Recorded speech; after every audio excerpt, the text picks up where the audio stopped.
Paubisa ang EO839. Nagsisimula ng umaray ngayon ng mga motorista dito sa Bataan. 2 araw pa lang ang nakalipas ng ilif ng Malacanang ang price freeze control. 2 piso agad ang itinaas ng krudo at 1.50 naman sa gasolina. Kaya inulan ng reklamo ang mga gasolinahan. Hindi po maiwasan yung mga customer na iba na nagagalit. Nagagalit po sila dahil daw tumataas po yung gasolina. Oo nga, biglaan eh. Pababa ng 50 sentimo, tapos tataas ng 2 piso eh. Mahirap talaga.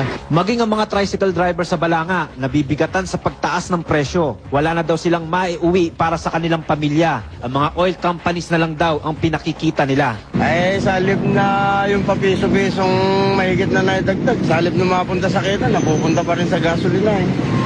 Kaya wala nang halos natitira na rin. Dati, kumikita ako ng maganda. Ngayon, wala na. May mga gasolinahan naman na wala na ring maibenta sa mga consumer dahil ubos na ang stock nila. Patunay daw ito na hindi nila iniipit ang supply para isabay sa pagtaas ng presyo. Gobyerno naman ang napagbuntunan ng sisi ng ibang mga driver sa patuloy na pagtaas ng presyo ng gasolina at diesel na nagpapahirap sa kanila. Eh, masasabi ko lang, hindi natin alam kung ano talaga ano niyang magkwenta ng Department of Energy. Kung saan talaga sinusumay ang kwenta na yan eh. Parang wala na yata silang pakialam eh. Tama na nga, malapit na eleksyon, magbago tayo ng pamunuan.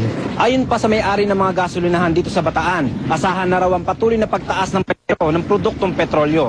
Benedict Galasan para sa UNCB News Worldwide at ito ang balita.